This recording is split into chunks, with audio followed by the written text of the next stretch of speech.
Okay, hello everyone.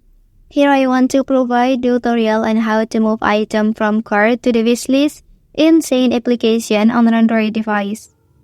Well, if you are not ready to purchase certain items immediately but still want to keep them in mind, moving them to your wishlist allows you to save them for future consideration.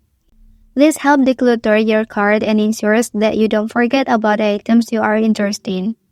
So let's go to the tutorial. Okay, firstly, open Shein application. So here, enter to your cart tab.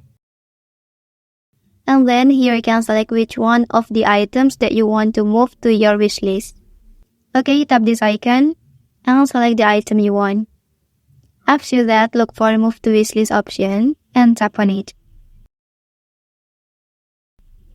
Okay, that's the tutorial on how to move item from cart to the wishlist in Shein application on an Android device. If you are helped by this video, don't forget to like and subscribe to get other information from this channel. Thank you.